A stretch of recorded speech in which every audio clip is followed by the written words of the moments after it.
मी check करतो.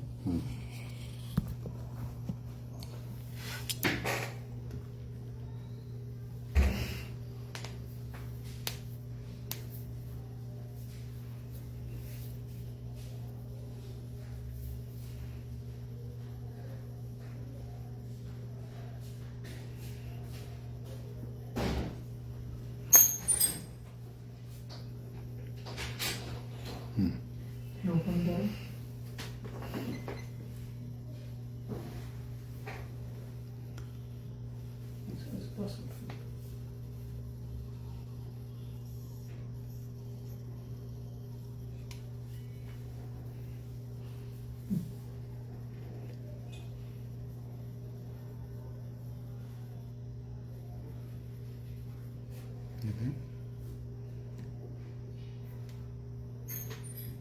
माझा आवाज येत असेल तर थोडा मेसेज टाईप करा.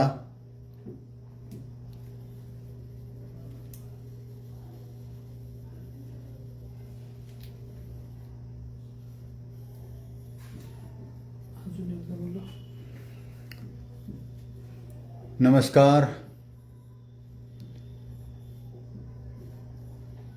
हॅलो, आवाज येतोय माझा? शुभम, नमस्कार. राहुल, नमस्कार. स्वागत आहे आपल्या आजच्या लाईव्ह व्हिडिओमध्ये.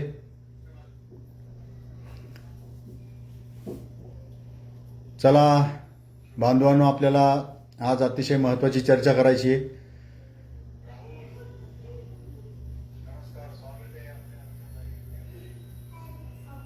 नमस्कार. नमस्कार शुभम. संदीप पवार पाटील, हैदराबाद गॅजेट नुसार करावी, नक्कीच चर्चा करू. राजेंद्र बंडगर, स्वागत आहे आपलं. नमस्कार श्रद्धा मॅडम.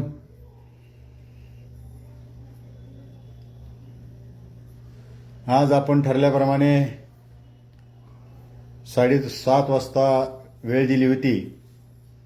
आपण आज एका महत्त्वाच्या विषयावर लाईव्ह येऊन आपल्या सर्व समाज बांधवांशी मला चर्चा करायची होती.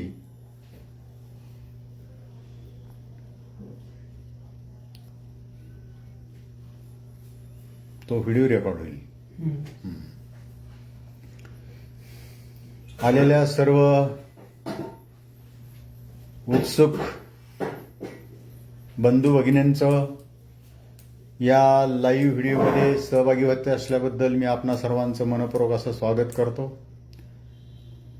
खरं तर मला आणखी समाज बांधव लाईव्ह येण्याची अपेक्षा मी व्यक्त करतोय, कारण हा लाईव्ह व्हिडिओ आपणा सर्वांना अतिशय महत्त्वाचा संदेश देईल असा मला विश्वास आहे. सध्या संपूर्ण महाराष्ट्रामध्ये अतिशय असं संभ्रमित, एक अर्थानं समाजामध्ये अस्वस्थता निर्माण करणारं वातावरण सगळीकडे पसरलेलं आहे. त्यामुळं प्रत्येक समाज बांधवाला असं वाटतंय की ह्या वातावरणामध्ये माझ्या आरक्षणाचं काय होईल, आमच्या हक्काधिकाराचं काय होईल, आणि म्हणून या सर्व अस्वस्थ असलेल्या माझ्या समाज बांधवांना मला या लाईव्हच्या माध्यमातून संवाद साधायचा आहे. आणि नेमकी परिस्थिती काय आहे या सगळ्या वातावरणामध्ये आपण काय निर्णय घेतला पाहिजे, राज्यकर्ते काय धोरण करतायत, सगळ्या सोशल मीडियाच्या माध्यमातून आपण चर्चा अतिशय उतू चाललेली आहे. प्रत्येकजण सोशल मीडियामधून घडणाऱ्या घटनेचं अवलोकन करतोय, ऐकतोय आणि आपलं मत व्यक्त करतोय आणि पुढं आपलं स्वतःचं त्यामध्ये अस्तित्व, स्थान काय असेल या संदर्भात विचार करतोय. मला अतिशय परकडपणे आपल्या सगळ्या मित्रांना, बांधवांना या संदर्भातलं जे मनामध्ये संभ्रम आहे, कन्फ्युजन आहे, दूर करण्याचा मी निर्धार करून आज लाईव्ह आलेलो आहे. खरं तर या लाईव्हच्या नंतर मी काही घोषणा पण करणार आहे आणि म्हणून आज जे काही या लाईव्ह व्हिडिओच्या माध्यमातून संवाद साधण्यासाठी उपस्थित असलेल्या सर्व समाज बांधवांचं, भटके विमुक्त चळवळीतील कार्यकर्त्यांचं आणि विषमतेची लढाई लढण्यासाठी आपलं लक्ष असणाऱ्या सर्व कार्यकर्त्यांचं मी पुन्हा एकदा मनपूर्वक असं स्वागत करतो. बांधवांनो, मित्रांनो, मैत्रिणींनो, आपल्याला माहिती आहे मराठा आरक्षण हे अतिशय गाजलेलं वातावरण आपण सगळ्यांनी थोड्याच दिवसापूर्वी अनुभवलेलं आहे आणि ह्या अनुभवातून प्रत्येकजण अस्वस्थ झालेला आहे हे आपल्याला माहिती आहे. खरं तर मला सुरुवात करायची आहे. आपल्याला सगळ्याला माहिती आहे मराठा बांधव जो टोकाचा संघर्ष करतायत, या टोकाच्या संघर्षामध्ये आपल्या समाज बांधवांना ओबीसीचं आरक्षण मिळालं पाहिजे ही प्रमुख भूमिका घेऊन जरांगे पाटलाच्या नेतृत्वाखाली मुंबईमध्ये दुसऱ्यांदा मराठा समाज एकवटलेला होता. या आंदोलनानं सरकार गदागदा हलवलेलं होतं, आपण सगळ्यांनी बघितलेलं आहे. पहिल्यांदा एक लक्षात घेतलं पाहिजे, मराठा बांधव ओबीसीत येण्यासाठी संघर्ष करतायत. खरं तर 1994 साली लागू झालेल्या मंडल आयोगाच्या नंतर जी महाराष्ट्रामध्ये, देशामध्ये इतर मागासवर्गीयांची अर्थात ओबीसीची यादी जाहीर झाली आणि त्या ओबीसीच्या यादीप्रमाणे महाराष्ट्रामध्ये, देशामध्ये आरक्षण लागू झालं आणि ते आरक्षण 27% आरक्षण होतं. खरं संविधानामध्ये भारतीय राज्यघटनेनं देशातल्या अस्पृश्यांसाठी आणि देशातल्या जंगलात राहणाऱ्या आदिवासींसाठी असं 20% आरक्षण लागू केलेलं होतं. आपण ज्या वर्गाची आज या ठिकाणी चर्चा करणार आहोत तो विमुक्त भटका वर्ग. या विमुक्त भटक्या वर्गाचं आरक्षण 21 नोव्हेंबर 1961 पासून सुरू झालं. म्हणजे 2 नंबरचं आरक्षण हे विमुक्त भटक्याला सुरू झालं आणि 3 नंबरचं आरक्षण ओबीसींना 1967 साली 10% सुरू झालं आणि मग हे 4 प्रकारचं आरक्षण हे आपल्याला दिसतंय लागू झालेलं 67 पासून. मात्र मंडल आयोगाच्या नंतर 27% आरक्षण ओबीसीसाठी लागू झालं आणि त्या 27% आरक्षणामध्ये 1967 पासून जे 10% आरक्षण ओबीसीसाठी लागू केलं तर त्याच्यामध्ये कुणबी नावाचं ओबीसीचं एक समाज बांधव ओबीसीमध्ये समावेश झालेला होता. ती 67ची यादी मंडल आयोगाच्या नंतर जशीच्या तशी लागू केली गेली आणि मंडल आयोगाचं आरक्षण 27% ओबीसींच्यासाठी लागू झालं. आता कुणबी नावानं जे आपले मराठा बांधव 27% आरक्षणामध्ये येत आहेत हे 1994 पासून सुरू आहे. आता डायरेक्ट आपण मराठा आरक्षणाकडे येऊ. जी आत्ताची सगळ्या मीडियानी, राज्यांनी, देशांनी दखल घेतलेली मराठा आरक्षणाची आंदोलन आपल्याला लक्षात येतं. ज्या कुणबी समाज बांधवांना 1967 पासून 10% असणाऱ्या ओबीसीच्या आरक्षणामध्ये ओबीसीचं आरक्षण घ्यायला सुरुवात केली होती, मंडल आयोगानंतर बदल काय झाला, ते 27% गेलं. इतर राज्यामध्ये ते 27% होतं परंतु महाराष्ट्रात काय झालं, SC STचं आरक्षण 20% ते घटनेनं दिलेलं होतं. 1961ला भटक्यांना, विमुक्त भटक्यांना 4% आरक्षण दिलेलं होतं. 10% आरक्षण ओबीसींना दिलेलं होतं. धनगर आणि वंजारी 1992ला ओबीसीतून काढून भटक्यात टाकले आणि 4% आरक्षणामध्ये 92 पासून 94 मध्ये धनगर, वंजारी आणि मूळचे विमुक्त आणि भटके हे एकत्र 4% आरक्षणामध्ये होते. राज्यकर्त्यांना लक्षात आलं की आपण बारक्या भटक्या जमातीवर हा अन्याय करतोय. ही मोठा धनगर समाज, मोठा वंजारी समाज ह्या 4% आरक्षणामध्ये टाकलाय आणि त्यामुळे बारक्या असणाऱ्या भटक्या जमातीवर हा अन्याय होतोय. राज्यकर्त्यांना थोडं शहाणपण आलं आणि त्यांनी 94 साली या भटक्यांना दिलेलं आरक्षण विमुक्तांना 3%, भटक्यांना 2.5%, त्याच्यामध्ये 28 भटक्या जमाती, विमुक्तांमध्ये जे 3% त्याच्यामध्ये 14 विमुक्त जमाती, नंतर धनगरांना 3.5% आणि वंजारांना 2%, असं 11% भटक्यांचं आरक्षण नेऊन ठेवलं. त्याच्यामध्ये राहिलेलं 27%तलं आरक्षण हे ओबीसींना दिलं.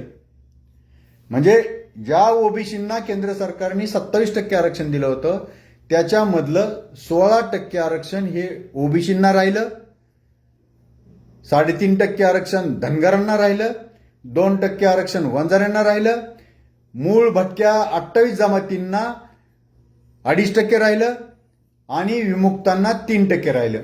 अशा पद्धतीनं वाटणी 94 साली महाराष्ट्र सरकारने एका शासन निर्णयानं 27% आरक्षणाची वाटणी करून टाकली.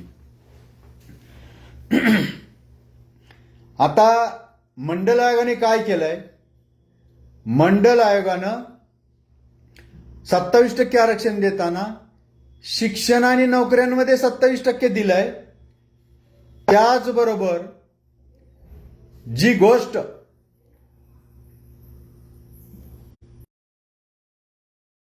%27% आरक्षण हे महाराष्ट्रामध्ये असं विभागून दिलंय, त्याच वेळेस मंडल आयोगाने एक शिफारस केली की या ओबीसींना, या इतर मागासवर्गांना राजकीय आरक्षण पण दिलं पाहिजे आणि ते स्थानिक स्वराज्य संस्थांमध्ये मर्यादित.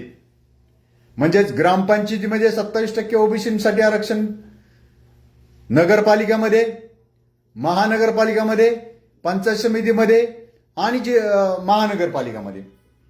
म्हणजे मंडल आयोगाचं जे मिळालेलं आरक्षण 27% आहे हे इतर मागासवर्गीयांसाठी शिक्षण आणि नोकऱ्यांमध्ये 27% दिलं, त्याचबरोबर स्थानिक स्वराज्य संस्थांमध्ये 27% राजकीय आरक्षण दिलं. आता मला तुम्हाला महत्वाचा मुद्दा ह्या ठिकाणी सांगायचा आहे की हे जे 27% आरक्षण आहे, ऑलरेडी महाराष्ट्र सरकारने विमुक्त भटक्यांना 4% आरक्षण 1961 सालापासून दिलं होतं, ओबीसींना 10% आरक्षण दिलं होतं, धनगर आणि वंजारांना 1992 साली भटक्यांमध्ये टाकलं होतं. 94चा मंडल आयोग लागू करताना संपूर्ण 27% आरक्षणाची महाराष्ट्र सरकारनं वाटणी केली. ती वाटणी वादग्रस्त आहे आणि याच्यावरच मराठा बांधवांनी बोट ठेवलेलं आहे की हे जे 27% त्यातलं 3% आरक्षण विमुक्तांना, 2.5% आरक्षण 28 भटक्या जमातींना, 3.5% आरक्षण धनगरांना, 2% आरक्षण वंजाऱ्यांना आणि 16% आरक्षण ओबीसींना, ज्याच्यामध्ये कुणबी आहे. आता नेमकं दुखणं इथं आहे बांधवांनो. आता आपल्याला दिसत असेल तर मी एक थोडासा चार्ट आपल्यासाठी बनवलाय. हा चार्ट आहे. आपल्याला जर हा दिसत असेल तर इथं 3% आरक्षण विजय, 2.5% आरक्षण NT ब, 3.5% आरक्षण NTC म्हणजे धनकर, 2% वंजारी म्हणजे NT डी आणि ओबीसी 16%. या आरक्षणामध्ये ओबीसी मध्ये 16% ऑलरेडी कुणबी आहे. मात्र आता 1 नंबर लोकसंख्या असलेला महाराष्ट्रातला मराठा समाज आता त्याला ओबीसीचं आरक्षण पाहिजे आणि म्हणून तो ओबीसीत येण्यासाठी संघर्ष करतोय. हा मराठा बांधव राहिलेल्या 16% आरक्षणामध्ये येणार आहे. ही गोष्ट राज्यकर्ते जाणून बुजून आपल्या लोकांमध्ये सांगत नाहीत. मराठा बांधव कुठे येणार आहेत? 16% ओबीसी आरक्षणामध्ये येणार आहेत. मराठा विजेच्या 3% मध्ये येणार आहेत का? नाही. मराठा 2.5% असणारे एनटी मध्ये येणार आहेत का? नाही. एनटीसी 3.5% धनगरांच्या आरक्षणामध्ये येणार आहेत का? नाही. 2% असणाऱ्या वंजाऱ्यांमध्ये येणार आहेत का? नाही. मराठा कुठे येणार आहेत? 16% ओबीसी आरक्षणामध्ये. जर तुम्हाला ही कन्सेप्ट लक्षात आली असेल तर महाराष्ट्रामध्ये ओबीसीचा वाद का निर्माण झालाय? मराठा आरक्षणाच्या साठी लढणाऱ्या मराठा बांधवांना जरांगे पाटलाच्या नेतृत्वाखाली लढा देत असलेल्या मराठा बांधवांना विजेमध्ये 3% आरक्षण घेत असलेल्या विजेंचा विरोध असायचं काय कारण? नाही. 2.5% आरक्षण घेत असलेल्या एनटी भटक्यांचा विरोध करायचं काय कारण? नाही. तसंच 3.5% धनगरांना सेपरेट भटक्यांचं आरक्षण जे दिलंय ओबीसी मधलं ते सेपरेट आहे. धनगरांचा मराठ्यांना विरोध असायचं काय कारण? नाही. 2% आरक्षण घेत असलेल्या वंजाऱ्यांचा मराठ्यांना विरोध असायचं काय कारण? नसायलाच पाहिजे. कारण त्या 4 घटकांचं स्वतंत्र आरक्षण राज्य सरकारने दिलेलं आहे. मुद्दा 16% आरक्षणामधला वादाचा आहे. ज्या 16% मध्ये कुणबी आहे आणि त्याचबरोबर माळी आहे. बांधवांनो, आता सोशल मीडियावर चाललेलं चित्र काय? मराठा विरुद्ध सगळ्यांना लढवलं जात आहे. धनगर सुद्धा मराठ्यांच्या ओबीसीच्या आरक्षणात समावेशासाठी विरोध करताना दिसतायत की नाही? लक्ष्मण हाके ओबीसींना विरोध करतो ते धनगर आहे आणि त्यांना तर 3.5% सेपरेट आरक्षण आहे. मग लक्ष्मण हाके विरोध का करतात मराठ्याच्या ओबीसीच्या अंतर्गत येण्यासाठी? वंजारी ओबीसीच्या मराठ्यांना विरोध करतात का? हे विरोध करायचं कारणच नाही. आता राहिला मुद्दा, जसा जरांगे पाटलांनी पहिल्यांदा नाव आपल्याला माहिती, मराठ्यांना ओबीसी मध्ये येण्याचा विरोध पहिला कोणाचा होता? छगन भुजबळ साहेबांचा होता. आपल्याला जरांगे पाटलाचा डायलॉग माहिती आहे की ते ओबीसीचा खुट्टा खोटलाय आणि मराठ्याला येऊन देत नाही वगैरे वगैरे. मुळात या 16% राहिलेल्या आरक्षणामध्ये मराठे बांधव येत असताना हा जो संघर्ष आहे तो माळी आणि मराठा बांधवांमध्ये. इथं धनगरांचा संबंध नाही, वंजारांचा संबंध नाही, विमुक्तांचा संबंध नाही आणि 28 भटक्या जमातीचाही संबंध नाही. वरवर पाहता ही खऱ्या अर्थानं माळी आणि मराठा बांधवांचा हा संघर्ष आहे. परंतु तो चित्र संपूर्ण मराठा समाज आणि सगळे ओबीसी गृहीत धरून लढला जातो. बांधवांनो, ही वरवर पाहता शिक्षण आणि नोकरीसाठी असणाऱ्या 27% आरक्षणामध्ये घुसण्यासाठी मराठ्यांचा संघर्ष जरी असला तरी तो फक्त 16% आरक्षणामध्ये. मात्र एक फार मोठी गुपित गोष्ट आहे की ज्या गोष्टीबद्दल सोशल मीडियावर आणि राज्यकर्ते सुद्धा चर्चा करत नाहीत. का चर्चा करत नाहीत? मंडल आयोगाने जे 27% आरक्षण ठेवलंय हे 2 प्रकारचं आरक्षण ठेवलंय. इतर मागास वर्गामध्ये SC ST सोडून जे काही लोक बाकीचे आहेत, इतर मागास भटके विमुक्तांना सुद्धा मंडल आयोगाने इतर मागास ठरवलेलं आहे, ओबीसी ठरवलेलं आहे. आणि म्हणून मंडल आयोगानं दिलेलं जे शिक्षण आणि नोकरीतलं आरक्षण 27% मध्ये महाराष्ट्र सरकारनं ऑलरेडी वाटण्या करून टाकलेल्या आहेत. वाद होईल तो फक्त मराठा आणि माळ्यांमध्ये त्या 16% मध्ये येण्यासाठी. परंतु मंडल आयोगानं जे 27% आरक्षण दिलंय ते फक्त शिक्षण आणि नोकऱ्यामध्ये नसून स्थानिक स्वराज्य संस्थांमध्ये दिलेलं राजकीय आरक्षण सुद्धा 27% आहे. खऱ्या अर्थानं हा जो लढा दिसतोय शिक्षण आणि नोकऱ्यातल्या आरक्षणासाठी वरवर पाहताना दिसतोय, परंतु तिथं फक्त 16%तल्या कुणबी आणि मराठा कुणबी याच्यामधला वाद आहे. मराठे सगळे आले तर आम्हाला मिळणार नाही असं 12 बलुतेदारांना वाटतं आणि तो त्यांच्या मनातली भीती ही साहजिक आहे. आणि म्हणून हा तेवढा पुरता संघर्ष मराठीत राहिला पाहिजे होता. मात्र मी आज लाईव्ह येण्याचं कारण काय मी लाईव्ह येण्याचं कारण हे आहे बांधवांनो, हे जे मराठा विरुद्ध ओबीसी आरक्षणाचा जो लढा आहे, वरवर पाहता शिक्षण आणि नोकरीसाठी दिसतो, पण खऱ्या अर्थानं हा लढा स्थानिक स्वराज्य संस्थांमध्ये मिळालेल्या राजकीय आरक्षणासाठी वर्चस्वाचा आहे. ह्या स्थानिक स्वराज्य संस्थांमध्ये मिळालेल्या 27% राजकीय आरक्षण, याच्यावर वर्चस्व कोणाचं मिळालं पाहिजे, याच्यासाठी हा लढा आहे. आणि हा सोशल मीडियाच्या माध्यमातून दिसत नाही, राज्यकर्ते याच्यावर चर्चा करत नाही, फक्त सगळेजण संख्या मांडतायत ती शिक्षण आणि नोकऱ्यामधले, ती तर ऑलरेडी विभागणी केलेली आहे. आणि म्हणून बांधवांनो, जे स्थानिक स्वराज्य संस्थाचं राजकीय आरक्षण आहे, याच्यामध्ये कंपार्टमेंट नाहीत. इथं सगळे 27% मध्ये सगळे इतर मागास, भटक्या, विमुक्त आणि धनगर, वंजारी ह्या सगळ्यांना एकत्र ठेवलेला आहे. आणि हितं वर्चस्व कुणाचं राहील, या आरक्षणाच्या लढ्याच्या आडून 27%च्या स्थानिक स्वराज्य संस्थांमध्ये आपली सत्ता प्रस्थापित करण्यासाठी हा संघर्ष सुरू आहे. हा कुणी सांगताना आपल्याला दिसत नाही. आणि म्हणून मला आज लाईव्ह येण्याचा मुद्दा काय तेवढं सांगणार आणि मी थांबणार आहे. कारण आपल्याला आता हा संघर्ष खऱ्या अर्थानं पालामध्ये राहणाऱ्या, वड्याच्या कडेला राहणाऱ्या, गावकुसाच्या पलीकडे, अस्पृश्यांच्या पलीकडे वस्त्या करून राहणाऱ्या भटक्या आणि विमुक्त समुदायाच्या हितार्थ मी आज लाईव्ह केलेला आहे. आणि यांचं हित मला जपायचं आहे. आणि म्हणून हा मी या ठिकाणी खरं तर मी 10 वर्षापासून ह्या विषयासंदर्भात लढतोय. जसं रेणके कमिशनचा आयोग लागू झाला त्यापासून पूर्ण वेळ ह्या विषयासंदर्भात लढतोय.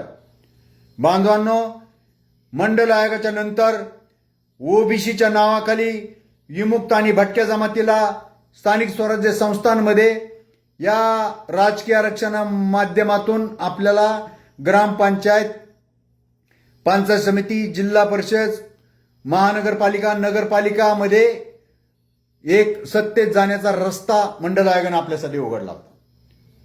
मात्र आताच्या ह्या राजकीय आरक्षणाच्या, ओबीसी आणि मराठा आरक्षणाच्या संघर्षामध्ये हा जो आपल्याला स्थानिक स्वराज्य संस्थांमध्ये सत्तेमध्ये जाण्याचा जो काय मंडल आयोगाने रस्ता दिला होता, तो रस्ता चौकाप होणार आहे, बंद होणार आहे. इथून पुढं वडारी, कैकाडी, रामुशी, बेलदार, डवरी गोसावी, जोशी, कुडमुडे जोशी यांना जे काही रस्ता मंडल आयोगाने स्थानिक स्वराज्य संस्थेमध्ये जाण्याचा दिला होता, तो ह्या संघर्षामध्ये बंद होणार आहे. आणि म्हणून खऱ्या अर्थानं माझ्या भटक्या विमुक्त बांधवांचं हित जपलं पाहिजे, त्यासाठी परखडपणे बोललं पाहिजे आणि हे राज्यकर्त्यापर्यंत आपला आवाज गेला पाहिजे. म्हणून माझ्या वडार, विमुक्त, भटक्या बांधवांना मला ह्या लाईव्हच्या माध्यमातून जागं करायचं आहे. बांधवांनो, तुम्ही घाळ बसवू नका. मराठा बांधव ओबीसीत निघालेत, 16% आरक्षणामध्ये ते जाणार आहेत, तुमच्या 3% मध्ये ते येणार नाहीत. पण राजकीय आरक्षण जे काही तुम्हाला मिळालंय त्याच्यामध्ये मात्र तुमचा सुपडा साफ होणार आहे. याच्यासाठी तुम्हाला आता जसं तुम्ही शिक्षण आणि नोकऱ्यामध्ये ह्या राज्यकर्त्यांनी आपण मराठा, माळी, धनगर, वंजारी या बहुसंख्याक असलेल्या महाराष्ट्रातल्या आपल्या बांधवांबरोबर आपण राजकीय आरक्षणासाठी संघर्ष करू शकणार नाही. शिक्षण आणि नोकऱ्यांमध्ये संघर्ष करू शकत नाही हा नेम आपल्याला लावला आणि म्हणून आपलं सेपरेट ताट ठेवलं आणि त्याच्या ताटातून आपण कुठेतरी शिकतोय, कुठेतरी नोकरी लावते. पण कुठेतरी माझा बांधव ग्रामपंचायतीमध्ये निवडून जाणार होता, कुठेतरी माझा बांधव नगरपालिकेत निवडून जाणार होता, कुठेतरी माझा बांधव महानगरपालिकेत निवडून जाणार होता. तो रस्ता या विमुक्त आणि भटक्या बांधवांचा बंद या सगळ्या संघर्षामध्ये होणार आहे. आणि म्हणून मला खऱ्या अर्थानं माझ्या ब्रिटिशांशी लढलेल्या माझ्या शूर अशा विमुक्त भटक्या समाजाला मला जागं करायचंय. तुम्ही इंग्रजांशी लढलेले आहात म्हणून तुम्हाला इंग्रजांनी गुन्हेगार घोषित केलेले आहेत, तुम्ही चोऱ्या केलेल्या नाहीत, तुम्ही इंग्रजांचे खजिने लुटलेले आहेत, त्यामुळे इंग्रजांनी तुम्हाला चोर ठरवलेले, तुम्ही चोर नाहीत. मात्र आजची व्यवस्था तुम्हाला चोर, गुन्हेगार म्हणून शिक्का मारते. पोलीस स्टेशनमध्ये जा, तुमच्याकडे चोर आणि गुन्हेगार म्हणून बघतात. कारण हा इंग्रजांनी आपल्याकडे बघण्याचा दूषित दृष्टिकोन प्रकाशित करून ठेवलेला आहे. आणि त्यामुळे आजच्याही समाज व्यवस्थेमधला चष्मा आपल्याकडे बघण्याचा गुन्हेगार झालेला आहे. मी देवेंद्र फडणवीस सरकारचं या निमित्तानं फक्त अभिनंदन करेल की आपल्याला जो गुन्हेगारीचा शिक्का मारला होता, त्यानंतर आपल्याला विमुक्त नाव दिलं, ते खऱ्या अर्थानं आपल्यापुरता तो विमुक्त दिन आपण साजरा करत होतो. तो विमुक्त दिन ह्या वर्षापासून या देवेंद्र फडणवीस सरकारनं तो विमुक्त दिन घोषित केला आणि आपल्या खऱ्या इतिहासाला चव्हाट्यावर आणलंय. त्याबद्दल मी महाराष्ट्र सरकारच्या विमुक्त भटक्या दिनाच्या निमित्तानं महाराष्ट्र सरकारच्या कार्यक्रमात सहभागी घेऊन सरकारचं अभिनंदन केलेलं आहे. आणि आता सरकारला मी आव्हान करणार आहे, तुम्ही आमचा विमुक्त दिन साजरा करून आमचं दुखणं चव्हाट्यावर आणलं, त्याबद्दल धन्यवाद. तुम्ही आम्हाला विमुक्त भटक्या नावानं जे काही 3.5% विमुक्तांना आणि 2.5% भटक्यांना म्हणजे 5.5% आमच्या ह्या ज्याचं अजिबात अस्तित्व नाही अशा समुदायाला तुम्ही 5.5% शिक्षण आणि नोकऱ्यामध्ये आरक्षण दिलं. तिथं तुम्ही घटनेचं तत्व लागू केलं, समानतेची विशेष संधी दिली. त्यामुळे आमच्यासारखे बांधव शिक्षण आणि नोकऱ्यामधून जरा थोडेफार कुठंतरी जायला लागलेत.